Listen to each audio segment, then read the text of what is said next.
Namge, Dola Benje Sange, Dobara Jo Sange.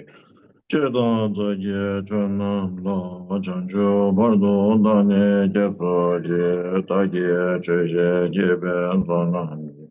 Dola Benje Sange, Dobara Jo.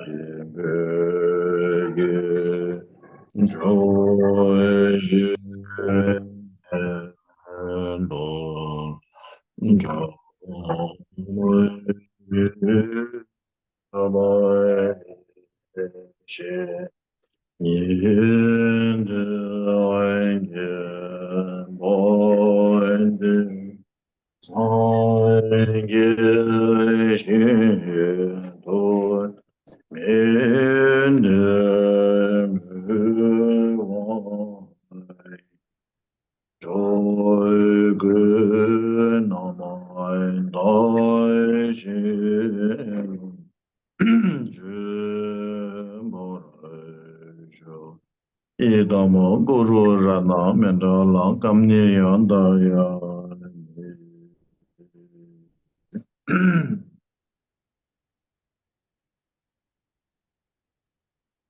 Okay, so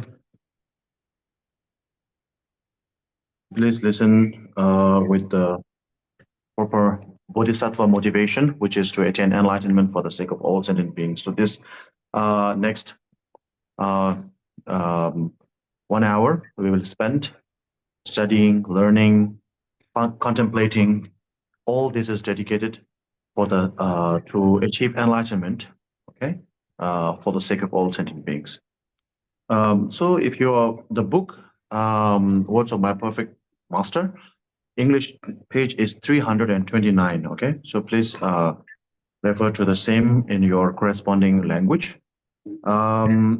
So it's known as taking the 4 empowerments or taking the empowerments. So simply put, we will be, okay, I will read a little bit here. When the time comes for taking the 4 empowerments, when the time comes for requesting the accomplishments, spiritual accomplishment here. So receive the 4 empowerments by visualizing that the syllable Om between the Guru's eyebrows, shining like a moon crystal, emanates rays of light which penetrates the crown of your head and purify you of the effects of the 3 harmful physical actions, taking life, stealing, and sexual misconduct, and purify all the obscurations of your channels from which the body develops. And then you recite the following lines, the blessing of the Vajra body. So these are all lines from the Longchenning text. Okay, the quotation here, the lines that were in italics were the Longchenning text. So basically, you visualize that an Om emanates from the Guru's eyebrows, between the Guru's, basically from the Guru's forehead, and comes to you and then enters your crown and purify all your physical negativities, impurities. Yeah. So this is something universal, that Om Ahung. So Om Ahung represents the, I will explain more later, but just an overview, Om Ahung represents the mind, body, and speech. Okay, and Om is always visualized. Most of the time, is always visualized at the forehead.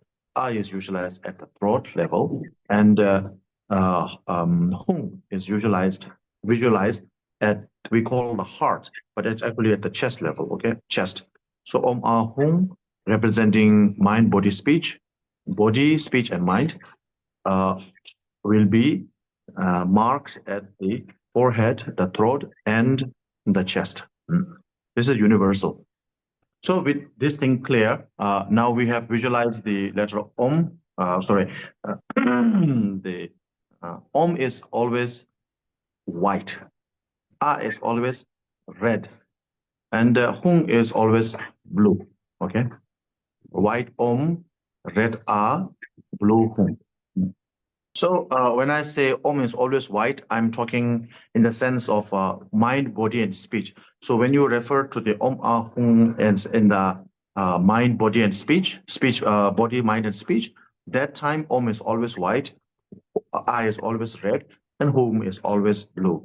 But in other context, so when you are not talking about Om Hum in a mind, body, speech, but in maybe other context like Om Mani Padme Hum, but in that time the Om can be in different color. Maybe the Om Mani Padme Hum, everything could be white. Okay, so it differs. But here I'm talking in the context of the body, speech, and mind. In that context, Om Hum, white, red, blue, always.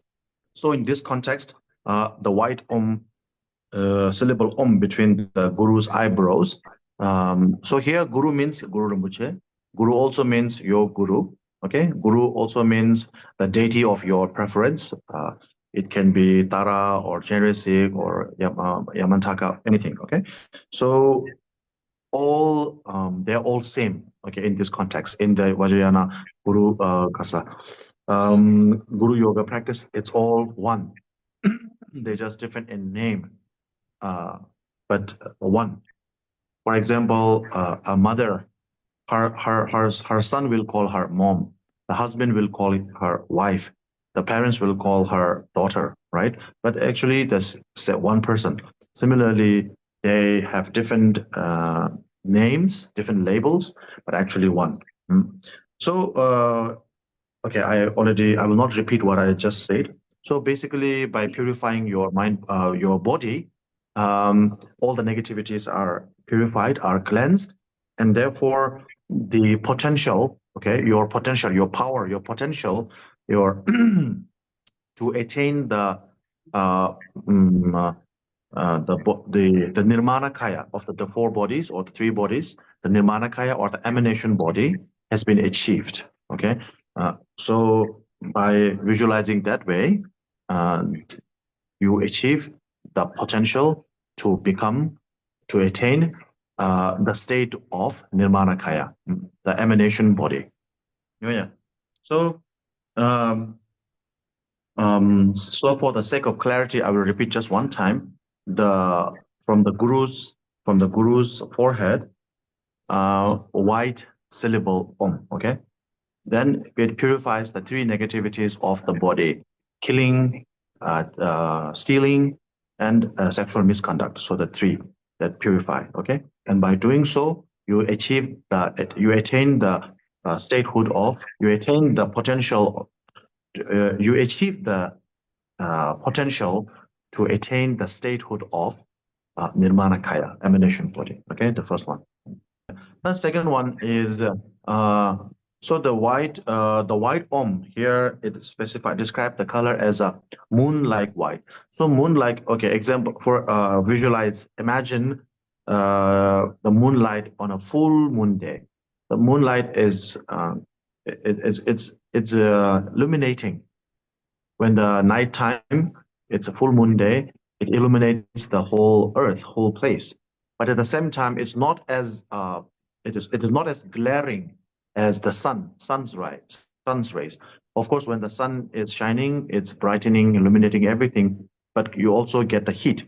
With the moon, even though it's bright, with full moon, it's bright, but at the same time, the moon's light actually has a cooling effect, right? So visualize like that. Now we come to the second one, which is the throat. Now the speech, purifying of the speech. For this, you have to visualize letter A. Okay, letter A. In the very bright ruby-like, ruby is a precious stone, semi-precious stone, right? So ruby-like color, glittering, okay, shining. So very bright and blazing, okay, like very powerful light coming. So that comes from the guru's throat, letter A, syllable A. Then emanates powerful lights and then enters your throat and purifies you of the effect. Effect means the cause and effect, right? You do bad things, which is the cause, and you receive bad things, which is the effect, cause and effect. So purifying you of the good thing, the bad things you have done already in the past. So that action is no more here. Any negative you did is no more with you. Okay, you kill someone, you lie to someone, it's no more with you. But the effect of the negative deed remains with you. So normally we say, oh, it's my bad karma, bad karma. It's not the karma, it's effect of the karma that we are receiving, okay? So anyway, effect here means the result, the consequence of your negative karma. Negative karma coming from where? Coming from the four negative verbal actions, okay? Verbal actions. So there's this lying, sowing discord, harsh words, and worthless chatter, mindless chatter. So by engaging in the four verbal negative actions, any negativities, any negative effects, any negative consequences, any negative imprints that were left behind by engaging in the four verbal negative actions, that has been purified. That has been purified, and the potential to attain the Sambhogakaya or the enjoyment body comes. Oh yeah. So you also recite the same mantra, same line is saying, may the blessing of the Vajra Vajra speech enter me, and then you receive the potential to achieve the Sambhogakaya, Sambhogakaya, or the enjoyment body of the Buddhas, right?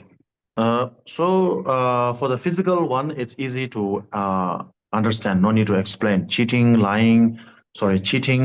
whatever, stealing, killing, and sexual misconduct. No need to explain more. But out of the 10 negative actions, mind and body only has three each. Only the speech has 4, which is an extra one, right? So for that reason, maybe explain a little bit on this, because in our day-to-day life, there is more chance of engaging in negative actions. Of course, from our minds, we engage in not a lot of negativities, but a lot of time we engage negativity through our speech, and through speech, there is a lot of chance for us to engage in negativity. It's more dangerous, the more threat there. So therefore, the speech has been extended to 4 instead of 3. Okay, lying, right? Sowing discord, then harsh words, and then mindless chatter. 4 of them. So the first one and the third one, lying and the harsh word, everybody know it's a bad thing, right? It's very simple for all of us to identify. But then when it comes to sowing discord and especially mindless chatter, we don't think about it too much. And that's why, because we don't care about it that much, I mean, because we don't think it is that important or that serious, so therefore, for that reason, we tend to engage in those negativity more than others. Just like physically to kill someone, very, very rare, unless you are in a very, unless you are totally captured by anger, you will not kill someone, right? Then stealing, if you are desperate or something, you will steal. Otherwise, you will not do that. But saying harsh words, it comes to us, saying harsh word. Then also lying, very easy, in order to pretend something, in order to appear more than what we are, or in order to appear less than what we are, we lie. Often we lie. And then sowing discord. We don't think we are sowing discord, but many times we sow discord. We create a rift between two people, like that.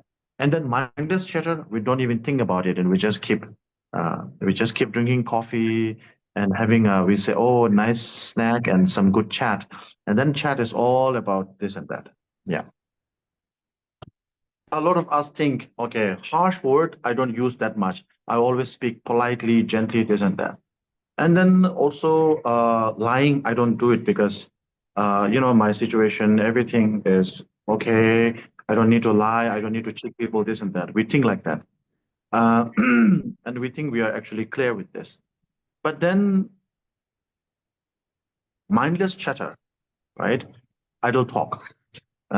This we engage. And we also think that there is nothing wrong with mindless chatter. I mean, okay, my work life is very stressful. I just want to chill. So I hang out with my friends, and then we just do some, we just chill out.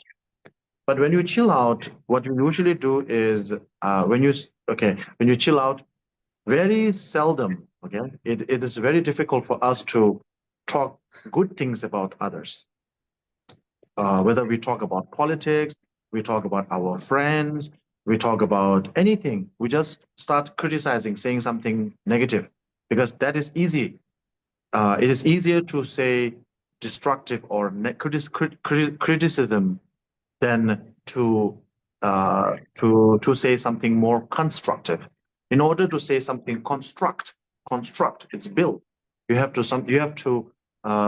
in order to do some make a constructive comment, to make a constructive conversation, you actually have to think. You actually have to put effort. You actually have to build something. But in order to say something criticism, then it's very easy, comes very easily for us. So we just talk about, politics.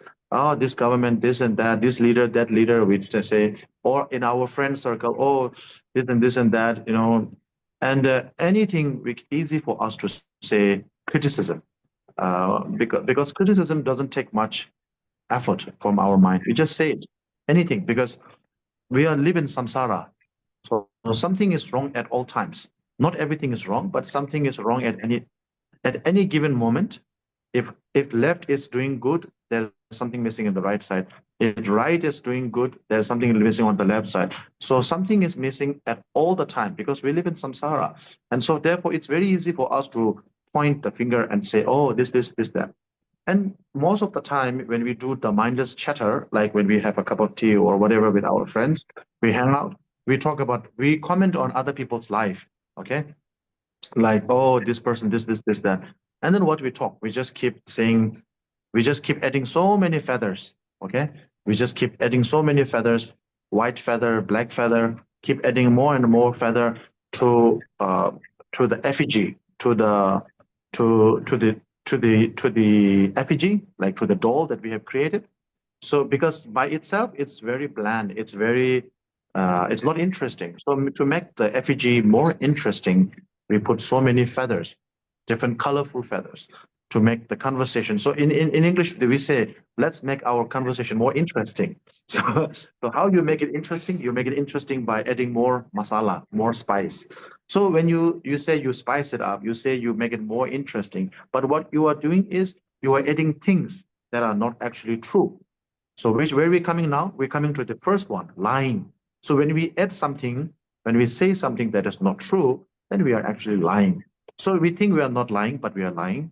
We criticize someone, right? So we think we are not using harsh words. Yes, we are not saying like very bad words like the F word or the this and that. But when you criticize someone, you are destroying someone. Whether you can destroy someone by saying bad thing or good thing, bad thing is another matter, okay? If you can say 10,000 bad things about one person and it will affect nothing to that person.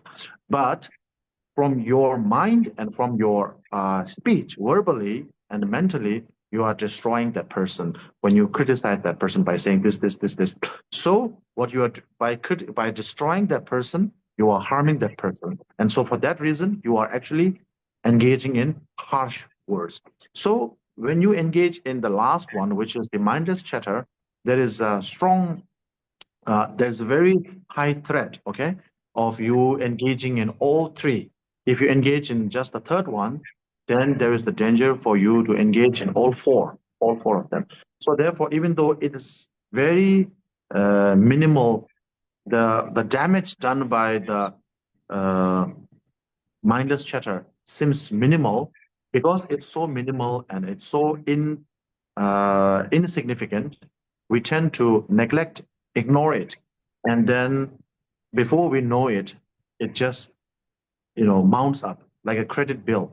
Okay, so therefore we have to be careful about the mindless chatter. So that's why in the many of the ancient teachers, our masters, they always engage. You might have seen the masters, or maybe the Tibetan elders. They're always carrying the mala and reciting some mantra, even though they are eating Okay, Tibetans very different. So when they're eating, they're still chanting some mantra. When they are sometimes when they're chopping the meat to cook, they're still chanting some mantra like this. So okay, it seems contradictory. You are chopping the meat, eating, killing an animal, whatever. And in Tibet, when you have to like slaughter animals at your, because nomads, they slaughter the yak and this and that. But even when you're slaughtering the animal, we still recite the Om Mani Padme Hum, this and that. So, okay, it seems contradictory. It seems, okay, what you are doing and what you are saying is totally like contradictory. But at the same time, what happens is, at one hand, you are doing negative thing, killing, chopping meat, this and that. But at the same time, even though at one side you are accumulating negative things, but on the another side you are also trying to accumulate positive things. So by doing so, you are, it's not total loss. So there are some loss and there are some gains. So the throat blessing, so the speech blessing received from the Guru's throat in the form of letter A, red letter A, blesses your throat and purifies all your verbal negativities, and then gives you the power to become Nirmanakaya, no, sorry, Sambhogakaya, the enjoyment body. Now, once again, the letter syllable Hung, the blue syllable Hung, emanates from the Guru's heart, and it's shining very bright. So a very powerful light shining that enters your heart and purifies all your mental negativities. So mentally, there are three non-virtuous deeds from the mental side, which is covetousness, then harmful thoughts, the thoughts to harm others, and then wrong view. Okay, so the three. So it eliminates, it purifies all the negativities from um, the mental side, and then gives you the potential, the power to achieve the Dharmakaya. So that gives you the potential. Okay, so I explained the three things: covetousness, harmful thought, and wrong view. So covetousness and harmful thoughts are like opposite to one another. Covetousness is to get something, and harmful thought is to destroy something. Covetousness basically means, this is something that occurs occurs in our mind very often, and we don't even know about that. We say subconsciously. So it comes to us subconsciously all the time. When we go to, let's say, a shopping center, to a shopping center, shopping complex, we see many beautiful dresses, cell phones, cars, whatever. And we feel like, oh, I wish I could have this, right? So the desire to have that. And and then your mind is lingering on that. Okay, you walk by a very beautiful bag, right? You saw that bag, you like that bag, and then you are walking to some other store, but still your mind is lingering on that thing, that bag. So basically, your mind is attached to that, right? So that is a form of attachment. That is called covetousness. So basically, I mean, to like something is okay. You can, to like something is to rejoice, to appreciate. Okay, it's a very beautiful bag, or it's a very beautiful car. It's a very beautiful lady. It's a very handsome man. So you appreciate because that is good. Okay, there is nothing wrong in appreciating someone's beauty or anything, because in order to become beautiful, in order to become handsome, you have to accumulate a lot of positive karma. So when you appreciate that, you're actually appreciating the cause of the law condition, the karma. So like that, you appreciate someone having a very beautiful house. That's good. But then you feel like, oh, I wish I can have that. I wish I can have this girl. I wish I can have that house. I wish I can have that car. So basically wanting everything that other people has. Okay. So that is coveting, covetousness here. So this one. Then harmful thought, very easy. Harmful action is bad for others, and harmful thoughts are bad because harmful action come from harmful thought. If you don't plan anything negative, then you will not be able to achieve anything negative, right? So therefore, by planning something, planning to harm someone, you have the negative thought, then you will say something bad, or you will write something bad, or you will do something bad to someone, right? So therefore, covetousness and harmful thought. Wrong view, okay, yeah, maybe this two first. Okay, next is the Dharmakaya. Okay, we received the potential to achieve Dharmakaya, the Dharma body or the truth body. Now, uh,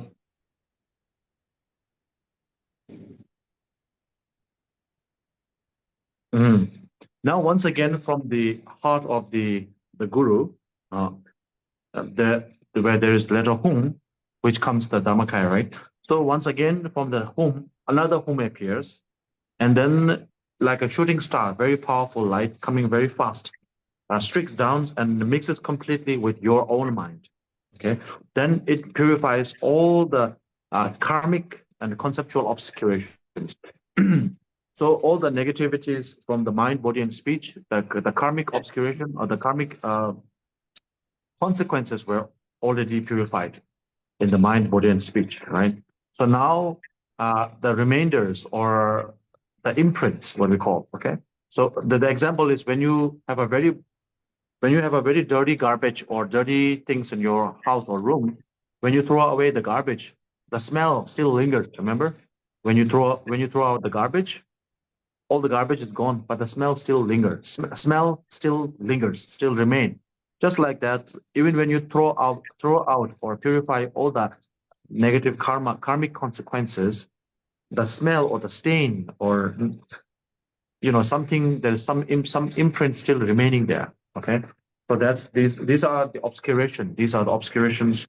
Uh, so all these obscurations are also purified, uh, and then you also recite the mantra, the line just like before, the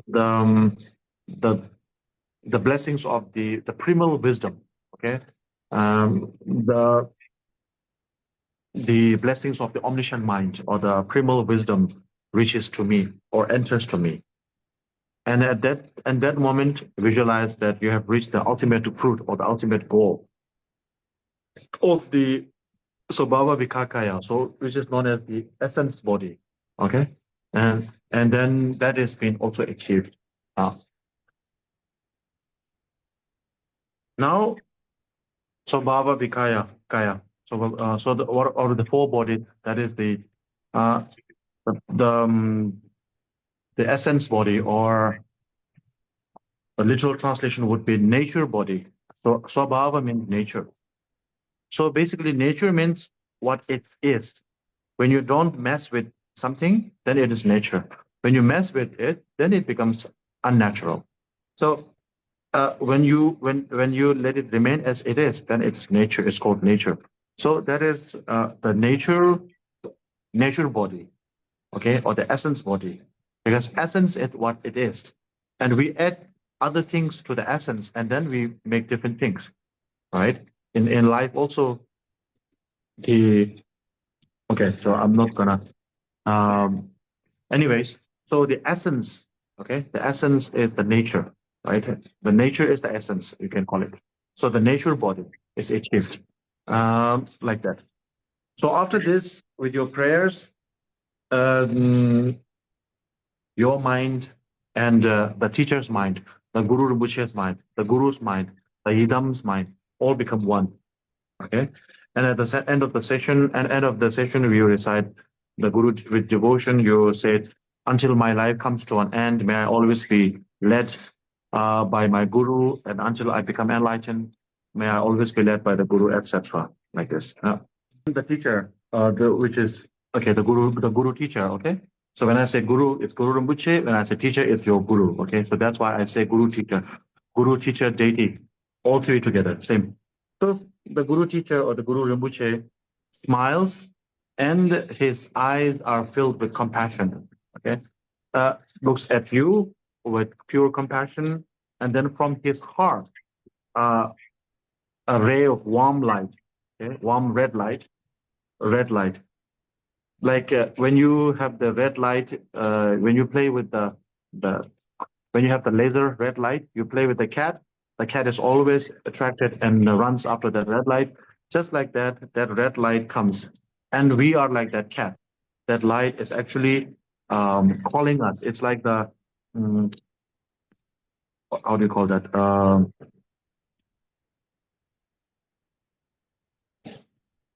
It's the it's showing us the direction. Okay, so the red light comes from the guru's heart, and then the moment it touches our heart, the moment it touches our heart, so we have been visualizing ourselves as Vajrayogini. Remember, we are essentially Khandriyashitswagel, but in the form of Vajrayogini, right? So basically, we are Vajrayogini and Khandriyashitswagel both at the same time. So just like that cat, when they see the red light, just jumps and runs after the red light.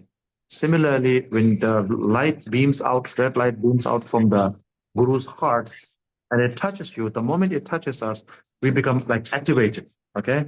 And then immediately the Vajrayogini, your form which is in the Vajrayogini, immediately transform into a small spot, small size of a small pea, like a pea, okay? Peanut, not peanut, but pea, like a small, like that. And then immediately, just like a cat which is playing around, hurriedly runs into the guru's heart.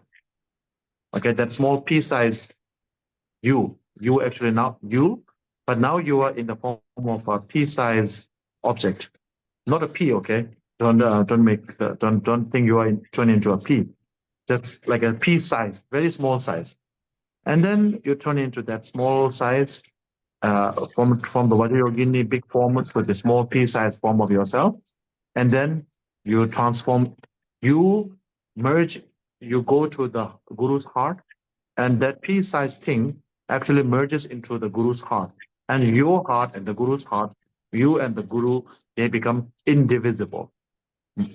So then the teacher, you have now merged. Remember before the teacher is on the stage and you are below, or either the teacher is like that. Now you and the teacher become one. Okay.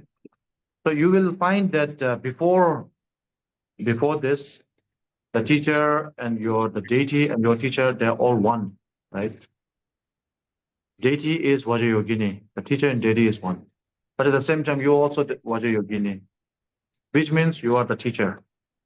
But then again, once again, you during the practice, you go into this process of merging or transforming yourself into the Vajrayogini, into the P size object, and then into the teacher. So what you find, if you think it from a very rational point of view, from a very conventional point of view, you think, what is this going on? Okay, the teacher is one as Vajrayogini, and now you also one as Vajrayogini. But once again, you are still transforming into the teacher. What is this? Like, it's so confusing. Uh, so think of all this as a mental training. Okay, so when you train how to ride a bicycle, when you train how to skating, when you train how to swim, when you train diving, we have to do all sort of acrobatics. We have to do all sort of jumping and exercise, this and that, in order to be able to ride in any way you can, any way you want, right? So similarly, in the sense, in order to become the Buddha, in order to become the Guru, in order to become the deity, you have to transform yourself in the form of the Guru, the form of the deity, which are separate but same at the same time. When we call them, identify them separately. We describe them separately. The Guru is a monk. The Buddha is a tantric master. Then the deity is a lady, right, female form. But at the same time, they are all same. And then there's you, who is a non-enlightened being. Then there's a guru who is enlightened being. But you are saying your guru and you are the same. So it's so confusing, so complicated. And this actually makes your mind more nimble, more soft, so that you practice in such a way that you can, in order to become something, you have to practice in such a way, right? So that is what we are doing. That is why all this transformation into guru, into deity, into letter hong, white, red, yellow, everything takes place like this. The reason is that basically this is mental training, mind training. So the last word is rest in that state. Rest in that state means, what does rest mean? When you are engaging in activity, that's not a rest. Rest means disengage from all activities, right? So rest in that state means, so remain in that state only. Okay, whatever you have done until now, remain in that state. Merge into the guru and just remain there. Do not engage in any activity. Any activity means any ordinary activity of so ordinary means basically we engage most of the time in the 10 negative actions. So don't engage in that, especially mindless chatter, especially the covetousness, especially harmful thought like this. Okay, so that is the meaning of rest in that state. So rest means total rest. Don't engage in anything, any of the conventional things like that. So by seeing that, everything, by doing that, if you remain in that state, then you will be able to see everything in the samsara, everything in the world, everything in the existence, everything that you can witness as the manifestation of the teacher, manifestation of the guru. And by after that, conclude by the reciting this dedication verse. By the merit of this practice, may I quickly attain the level of the glorious teacher, my protector, my savior, etc. And then also you recite the prayer of the copper-colored mountain. So copper-colored mountain is like the pure land of it's the pure land of Guru Rinpoche, the Guru Rinpoche's pure land. So recite the prayers for being born to be born in that realm, like that. Hmm. So that is part of the practice. Yeah. So if you practice the Guru Yoga properly, then you can achieve so many things. You can. So, for example, here in the text it says, okay, I think we covered this last time, one time, maybe a couple months ago. But anyway, it's being stated in the text here. So whenever you are walking around, you can practice Guru Yoga. So in any state of the day, any state of your day, whether you're sleeping, whether you're awake, eating, whatever you're doing, you can practice Guru Yoga. For example, if you visualize your guru in the sky above you by your right shoulder, okay, then when you are doing a kora, you are always doing kora around. Sometimes, okay, a lot of time we do kora around a holy object like the monastery or a stupa, etc. Even if there's nothing like that, just an empty house, right? You just go kora. If you visualize your guru above your right shoulder, then when you do the kora, because kora is usually done in the right clockwise. So when you're doing the kora, you actually doing a kora around your guru.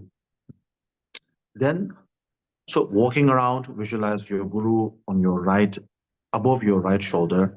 That way, wherever you are going, basically you are going around your guru. You are doing a kora for your guru. Uh, when you are sitting down, visualize the guru on your head.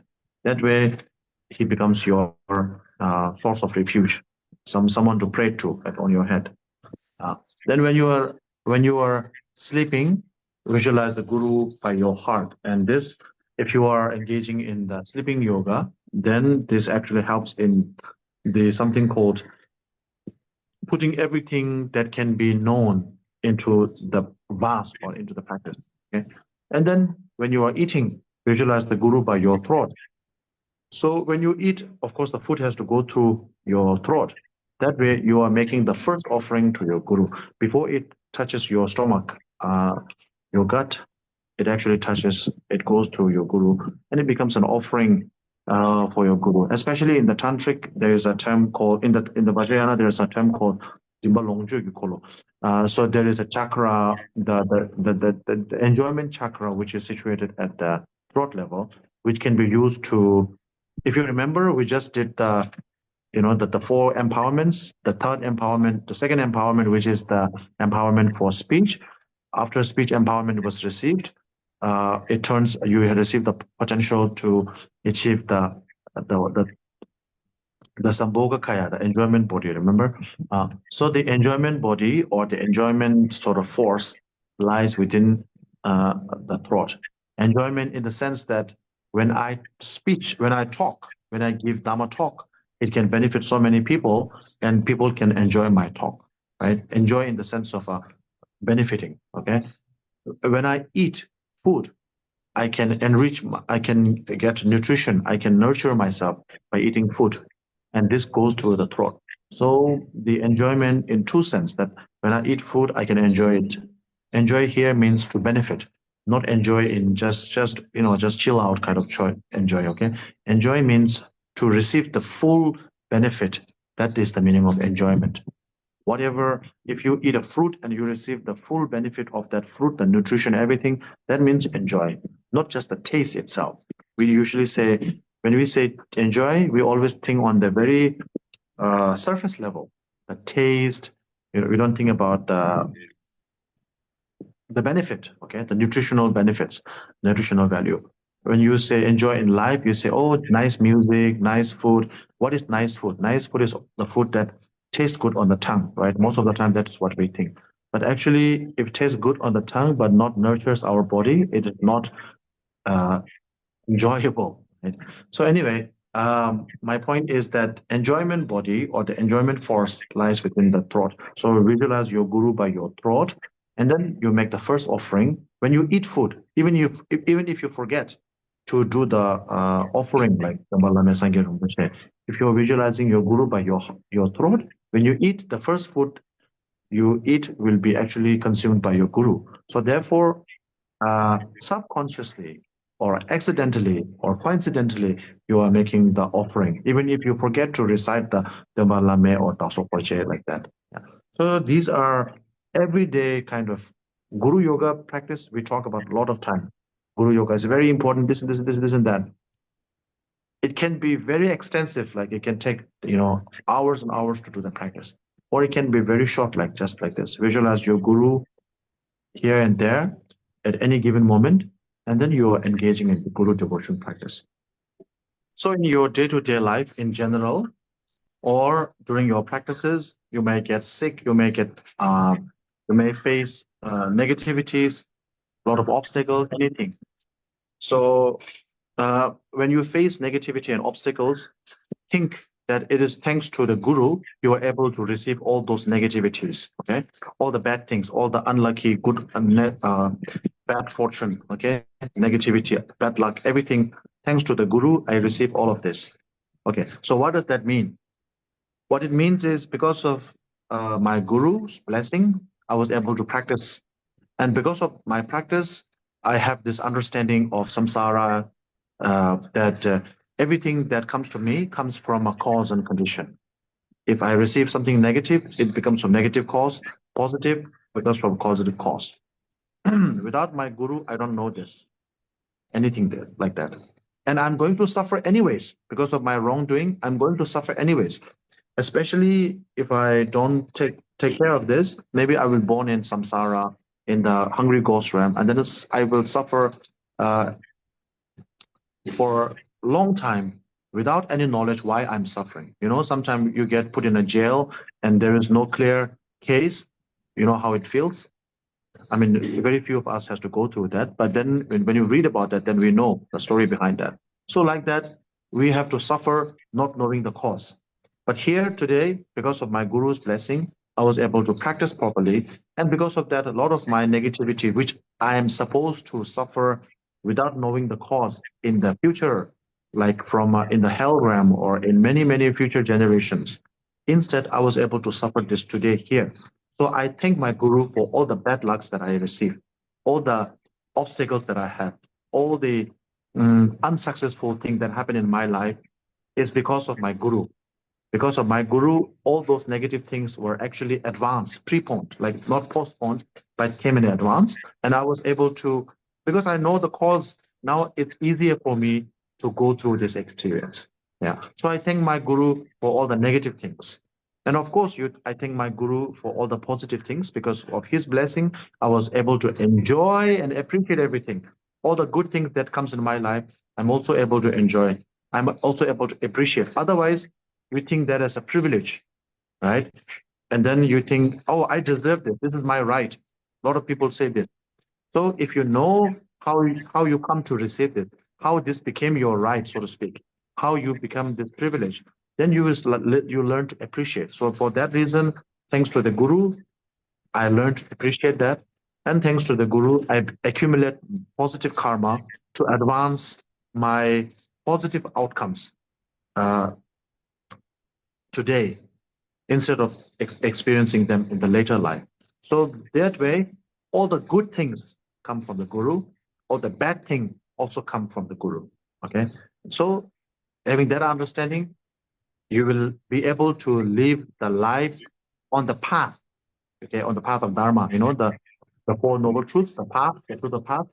Even when you are in samsara, you are living through your daily day-to-day life as a very ordinary human being, as a family man, as a family person, as a this and that. Still, you will be able to live in the path of Dharma by thinking that way. So to conclude, let's conclude with the words from Milarepa. Okay? So Milarepa said, "As I walk, I take all perceptions as the path. That is how to walk, letting the six consciousness liberate themselves." So all perception meaning everything that we perceive. So we perceive by what? We perceive by the six doors. The five of them are the five senses. The sixth one meaning the mind, the mind itself.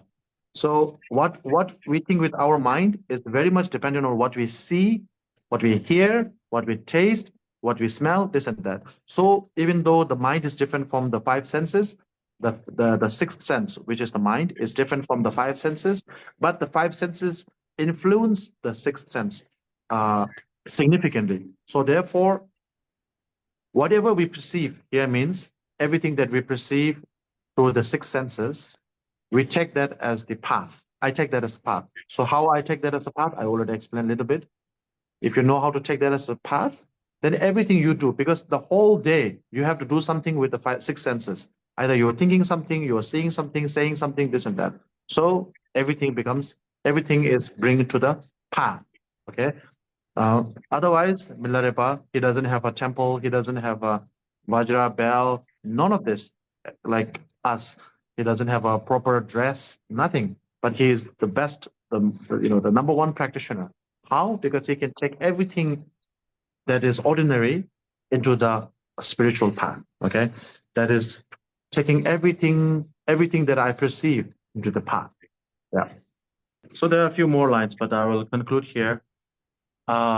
This will be the next week. We will pick up from here. Okay, and then conclude here.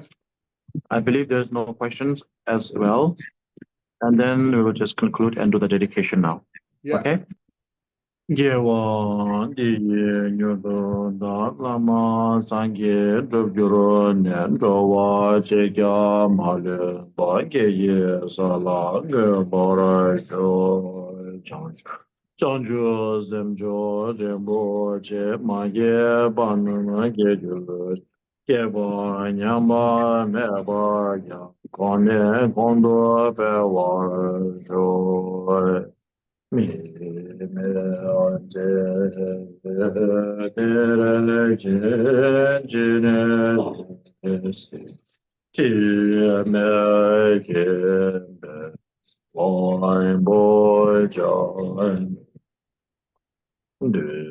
Or my joy, song,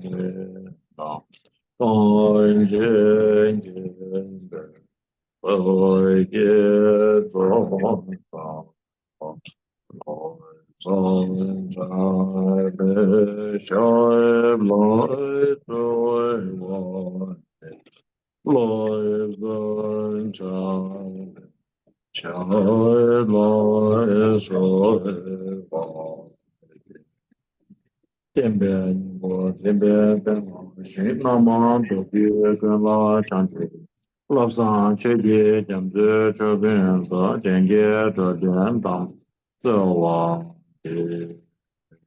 Thank you, Zivuchela. Thank you. Thank you very much, Rinpoche. Thank you, Zivuchela. Thầy đi đâu mất rồi đấy. Thank you. Thank you. Thank you. Cảm ơn tất cả anh chị em. Chào mình. Thank you very much, Rinpoche. Thank you, everyone.